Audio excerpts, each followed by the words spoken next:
asked a black waiter to spar. For fun. What happened next left everyone speechless.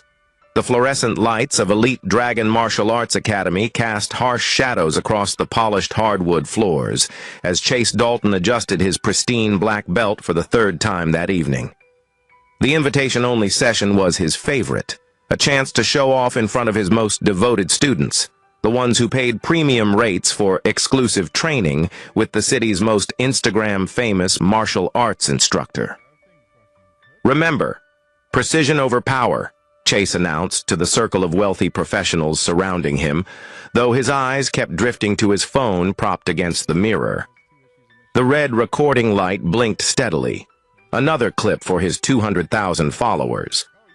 In real combat, technique separates the warriors from the wannabes. But as Chase spoke about warriors, none of his students noticed the way his hands trembled slightly when he demonstrated grappling positions, a subtle tell that would prove significant very soon. The students nodded reverently. There was Dr. Martinez, a successful cardiologist who'd paid $5,000 for a 6-month package. Sarah Kim, a tech executive who treated her twice-weekly sessions like therapy. And Naomi Tran, the only one among them who seemed more interested in studying human behavior than throwing kicks. Naomi's sharp eyes had always caught details others missed. Tonight, she noticed something different about her instructor, an underlying tension that hadn't been there in previous sessions. She filed the observation away, unaware that her psychological training would soon become crucial to understanding what was about to unfold. The heavy glass door chimed as it opened, and Chase's performance was interrupted by the arrival of their post-training refreshments. The man who entered carried a tray of emerald green smoothies, his black slacks and crisp white shirt marking him as staff from Bella Vista, the upscale restaurant next door. "Your order," the man said quietly, his voice carrying a slight rasp that hinted at years of careful control.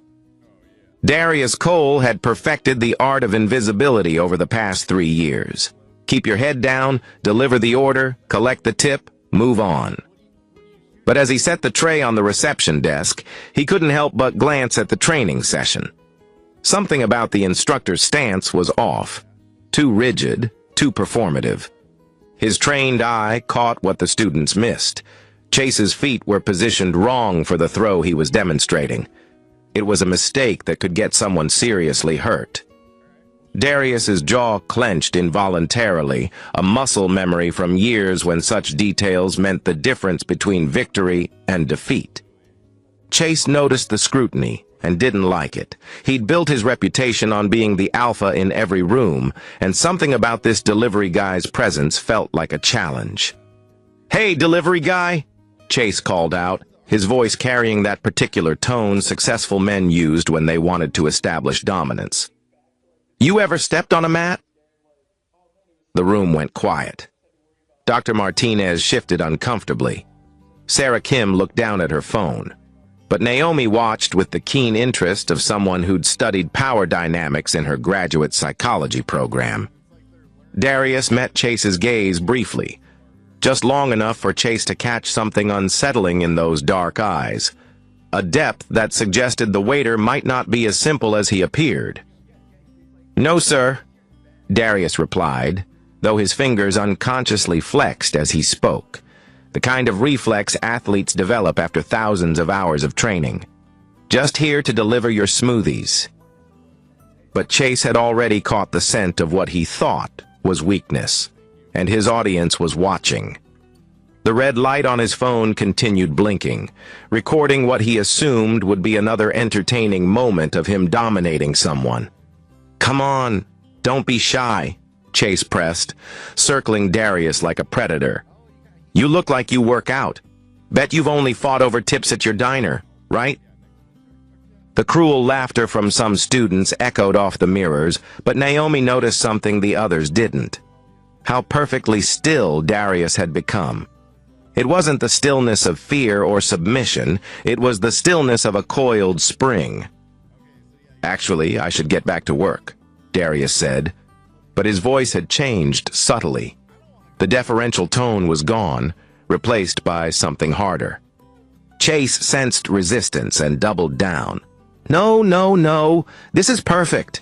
Everyone here paid good money to learn what real martial arts looks like. He gestured dramatically to his students. Show these folks what happens when regular guys step into a real martial arts world. The room's energy shifted palpably. What had started as uncomfortable was becoming cruel. Darius's hands, still holding the empty tray, tightened imperceptibly. In that moment, memories he'd buried for 3 years began clawing their way to the surface. The sound of his best friend Marcus hitting the cage floor, the sickening crack of vertebrae separating, the way Marcus's eyes had looked up at him, not with blame, but with haunting forgiveness that hurt worse than any accusation ever could. "Sensei," Naomi's voice cut through the tension. Her sports psychology background had taught her to recognize when competitive situations turned toxic. Maybe this isn't the right way to teach respect. Chase whirled on her, his carefully maintained instructor persona slipping. "Stay in your lane, Naomi. This is a lesson for everyone." The harshness in his voice revealed something ugly underneath his polished exterior. Several students exchanged glances. This wasn't the inspirational teaching they'd paid for. But Darius had gone very still again. And this time, even Chase noticed. There was something predatory in the way the waiter held himself now, like muscle memory overriding conscious thought. "You know what?" Darius said quietly, setting down the tray with deliberate precision. "You're right about one thing." He began untying his waiter's apron, his movements economical and practiced. "This will be a lesson for everyone. If you think Darius should walk away, you'll want to see what he does instead." Chase felt a flutter of unease but pushed it down. He was a black belt with 200,000 followers. This was just some working class nobody trying to act tough. "But when we're done," Darius continued, folding his apron neatly and placing it on the counter, "you apologize to her." He nodded toward Naomi. "And to every student watching." The atmosphere in the room shifted again. Chase noticed how Darius's posture had changed. Feet set shoulder-width apart, weight distributed evenly, hands loose at his sides. It was the stance of someone who'd spent countless hours learning to fight. "Deal," Chase said, but his voice carried less confidence than before. As the two men faced each other on the mat, Naomi felt compelled to reach for her phone. Something about Darius nagged at her memory. The way he moved, the controlled stillness, the rasp in his voice that spoke of old damage. She'd studied enough athletic footage in her psychology courses to recognize the signs of elite-level training. Chase bounced on his toes, shadowboxing for his phone camera. "This is gonna be fun," he announced, but sweat was already beading on his forehead.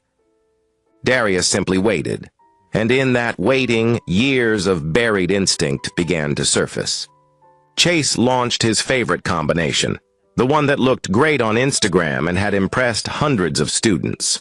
A fast jab toward Darius's face, followed immediately by a low kick aimed at the waiter's lead leg, then a spinning back kick designed to end things dramatically. What happened next would leave every black belt in the room speechless. But as Chase's fist cut through the air where Darius's head had been a millisecond before, he realized something was terribly wrong. The waiter hadn't just dodged. He'd slipped the punch with minimal movement, like he'd seen it coming from miles away. The low kick connected with nothing but air as Darius lifted his leg with perfect timing, and when Chase spun for his finishing move, he found Darius had somehow stepped inside his rotation, moving with the fluid precision of someone who'd done this thousands of times before. What happened next took less than 3 seconds, but to everyone watching, it seemed to unfold in slow motion. Darius's arms encircled Chase's torso in a body lock that felt like steel cables tightening. Using leverage that defied Chase's size advantage, he executed a trip so smooth and controlled it looked choreographed. Chase found himself airborne, then on his back, with no clear memory of how he'd gotten there. The thud echoed louder than anyone expected. Even Chase looked stunned, blinking up at the ceiling as if trying to process what just happened. The room erupted in shocked gasps. Dr. Martinez's jaw hung open. Sarah Kim had stopped filming and was staring in disbelief, but Naomi's fingers were flying across her phone screen, searching for something. Chase scrambled to his feet, his face flushed with embarrassment and anger. "Lucky shot," he snarled and charged again. This time, Darius didn't bother with technique demonstrations. As Chase rushed forward with a wild haymaker, Darius simply stepped aside and used pure leverage and timing to guide his opponent into a controlled takedown that ended with Chase pinned gently but completely immobilized. One palm rested lightly on Chase's chest, but the black belt couldn't move an inch. "You done?" Darius asked quietly. The question hung in the air like a challenge to everything Chase thought he knew about fighting. If you believe respect matters more than rank, hit that like button. "Oh my God," Naomi whispered, staring at her phone screen. "Oh my God." She'd found what she was looking for. Video footage from 6 years ago, grainy but unmistakable. A younger version of Darius Cole in fighting shorts and gloves, moving with the same fluid precision they'd just witnessed. "Darius Cole," she announced to the stunned room, "also known as the Clinch King, undefeated in 14 professional fights until..." She scrolled through more articles. "Until an accident ended his career 3 years ago." The room fell dead silent. Chase, still pinned beneath Darius's palm, went pale as the implications sank in. He hadn't been schooled by some random waiter. He'd been effortlessly handled by a former professional fighter whose grappling skills were legendary. Darius released him and stood up, brushing off his work shirt. "I told you this would be a lesson for everyone." Chase struggled to his feet, his black belt suddenly feeling like a costume. Around him, his students were Googling furiously, finding fight footage, news articles, interviews. The man who'd just humiliated him wasn't just skilled. He was famous in circles that actually mattered. "I. Chase's voice cracked. The persona he'd built his career on was crumbling in real time, recorded by his own phone for all his followers to see. "The apology," Darius reminded him gently. "You owe one to her and to everyone who paid to learn from you." Chase looked around the room at his students, people who'd trusted him to teach them not just technique, but character. He saw disappointment in their faces, and for the first time in years, he felt genuine shame. "I'm sorry," he said, first to Naomi, then to the room. "I disrespected what martial arts is supposed to stand for. I turned teaching into bullying, and that's not what any of you paid for." The room absorbed his words in silence. For a moment, the only sound was the quiet hum of the air conditioning and the distant traffic outside. Then Naomi spoke up, her voice gentle but curious. "Wait," she said, still scrolling through articles about his career. "The accident that ended your career? Your training partner, Marcus Williams?" Darius's composure cracked for just a moment. "He was my best friend. And yes, what happened to him is why I don't fight anymore." The room absorbed this information in silence. Here was a man who'd given up everything he was good at because of loyalty to a friend. Working as a waiter not because he had to, but because he couldn't bring himself to fight again after losing Marcus. "I should go," Darius said, tying his apron back on. "Your smoothies are getting warm." But as he reached for the door, Chase's voice stopped him. "Wait." The black belt took a shaky breath. "I've been teaching all wrong, haven't I?" Darius turned back, and for the first time that evening, his smile was genuine. "Belts don't make you better than others. How you treat people does." He left them with that wisdom, But the story was far from over. The video of the encounter, still recording on Chase's phone, would eventually be edited and posted, not as a highlight of his dominance, but as a lesson in humility. It would go viral within days, viewed by millions who needed to see that respect mattered more than rank. Chase would spend the following weeks rebuilding his teaching philosophy, focusing on character over showmanship. He'd never again use his platform to humiliate others. Naomi, inspired by what she'd witnessed, would approach the dojo owner with a proposal: hire Darius Cole as a grappling consultant. Not for the wealthy professionals, but for a new program serving kids from low-income neighborhoods. Kids who needed to see that strength came from integrity, not aggression.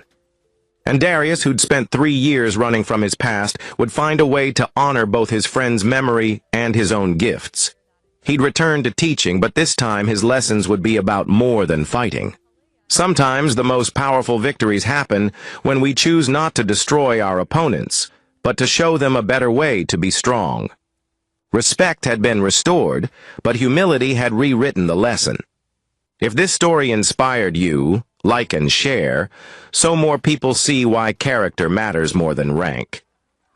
The green smoothies sat untouched on the counter, a reminder that even the smallest encounters can change everything, if we're brave enough to stand up for what's right and humble enough to learn when we're wrong.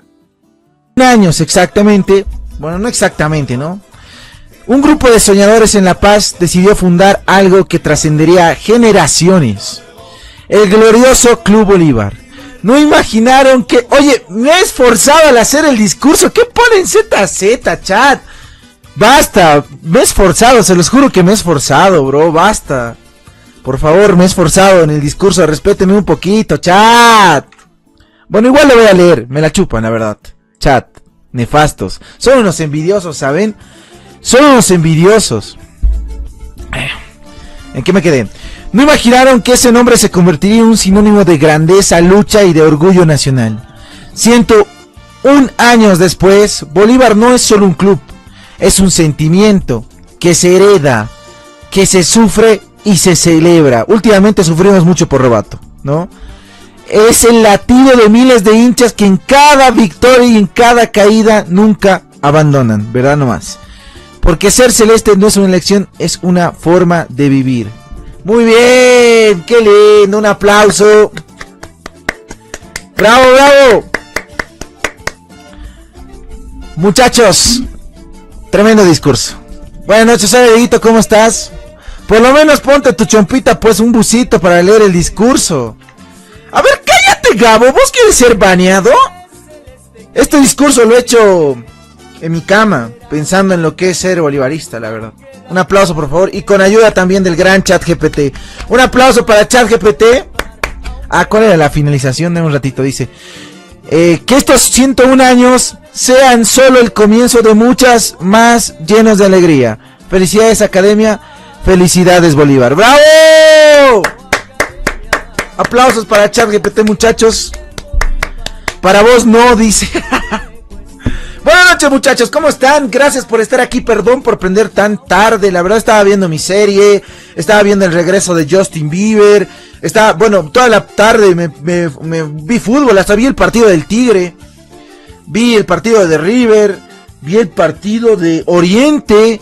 Las declaraciones de Martins, tremendo lo de Martins, bebé, le tiró palo a Villegas, pero bien tirado. Huevada, en su cama lo hizo todo pajeado pensando en el... No, ¿qué dice este Arielito? Oye, ¿quiénes vamos, no? Mi sobrino de quién redacta mejor. Dile eso a ChatGPT, yo no he redactado. ¿Qué me estás molestando a mí? Felicidades. Qué pasado. Pues la verdad nomás. ¿Qué quieren que les diga? A ver, ¿qué les puedo decir, muchachos? Yo no publiqué nada en mi página, la verdad no hice nada estos días. Han sido momentos difíciles. Bien triste, ¿no? Mentira. Pero no, muchachos, bueno. Quiero felicitar a todos los que son bolivaristas y hoy en día más que nunca, ¿no? Que es difícil ser bolivarista en el sentido de todo el contexto que estamos pasando con el técnico. Pero si lo ven por el otro lado también, hay que sentirnos orgullosos porque hemos llegado a estos 101 años. Creo que como la institución mejor parada, tanto económicamente, futbolísticamente y dirigencialmente diría, pero no, creo que no, ahí nos falta, ¿no? Ese eslabón para poder ser una institución sólida.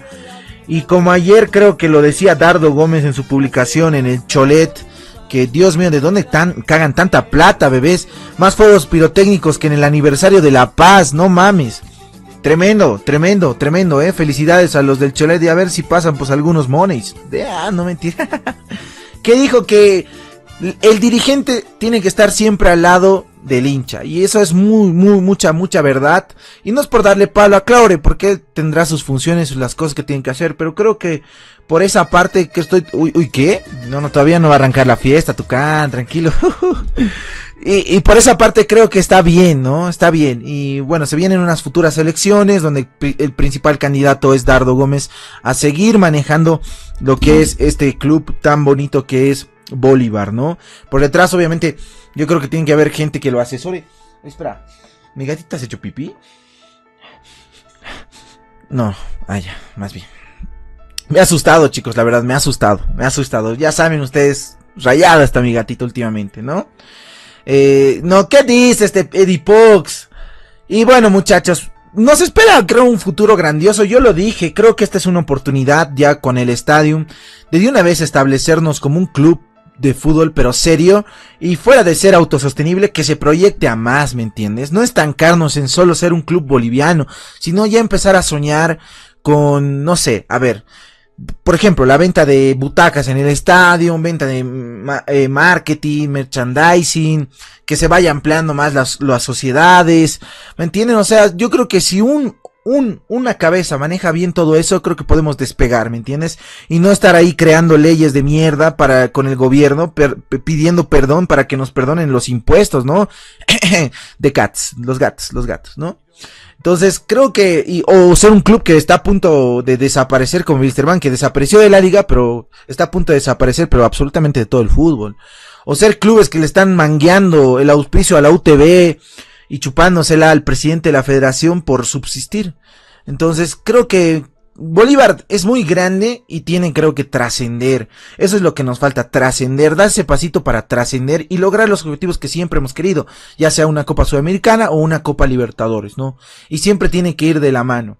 Estos últimos años, creo que es la verdad, se han ido alejando a las generaciones bolivaristas, al hincha común, al hincha fanático, a todos los tipos de hinchas se han ido alejando del club, por justamente el mal trabajo que se ha ido realizando estos últimos años en Bolívar. ¿Qué decía Valdivia? Creo que dijo que dejó un club autosostenible. O sea, sí, no vamos a decir que no. Económicamente creo que se dejó un club autosostenible. A ver, Solís, no pidas Gartic. Ya les he dicho qué cosa de Gartic. Hoy día es aniversario del club. Déjame hablar a ver de mi club, Solís. Igual en el grupo de WhatsApp, no, Tucán, jugaremos Gartic. No quiero dibujar huevadas, déjame, no voy a jugar Gartic. Ya les he dicho, si quieren dibujar, agarren un cuadernito y empiezan a dibujar sus huevadas. No me vengan a molestar a mí con su Gartic. Saludos, Reyisita, ¿cómo estás? ¿Todo bien? Gartic, temática Bolívar. No, métanse su Gartic por el poto, ya les he dicho. Y bueno, muchachos, ¿en qué estaba? Es que me enerva, muchachos, cada vez Gartic, basta, no quiero jugar Gartic. Vayan a jugar Gartic con sus minas. Goclingo, huevadas hablas. Ya, espera, ¿qué habla este Ignacio Loza? Este Auri. Y bueno, muchachos, creo que sí, yo me quedo con eso. Este martes tenemos un partido muy importante en lo económico. Para mí, muy importante para ver qué está el club de cara a este año. Porque creo que es indispensable ganarle a ese equipo. En Copa Libertadores, obviamente por los 3 puntos y más, pero pensando a futuro, creo que es muy importante que se vea buen fútbol, ¿no? Y que la gente ya esté un poquito más tranquila con el funcionamiento del equipo. Ayer contra Bebé, el día sábado contra Bebé, se jugó un buen partido, no digo que un malo partido, creo que empezaron a aparecer personas, o bueno, jugadores que no estaban apareciendo, como es el Papu Velázquez, y muchos más, ¿no? Entonces, interesante. Y bueno, apareció Cauterucho, que en el partido de Libertadores no había aparecido ni de sombra. Parece que Cauterucho solo le mete goles a equipos como ABB. Y preocupa un poquito eso, ¿no? Hoy ganó el Tigre, está puntero con nosotros, Nacional Potosí también está compartiendo la punta con nosotros y muchos más que vienen bien entonándose en lo que es este torneo, ¿no? Que empezó retardísimo y creo que nos va a pesar no solo a nosotros, sino a los demás equipos que están participando en copas internacionales, ya sea Blooming el caso, ¿no? Y otros más. Mete gol equipo chicos como Dorniro, pero Dorni ni jugó. ¿Qué dicen, chicos? ¿Qué dicen? La era Robato es la peor de todos los tiempos, bebé, tomando en cuenta el centenario que es una vez en la vida. Sí, es la peor, la peor. De los últimos 10 años, ¿se podría decir que lo de Robato es lo peor que nos pudo pasar? A ver, piensen. Es que con lo que me dice el técnico de... A ver, ustedes pónganse a pensar, si tu técnico te dice que el objetivo era solo clasificar a Libertadores y que no estaba obligado a ser campeón, puta, ahí me la bajó mal, amigos, sinceramente, me la bajó mal. Podía aceptarle todas sus huevadas y todo, pero cuando dijo eso, es como que hizo sentir me hizo sentir un club más del montón, ¿me entiendes? Un nacional.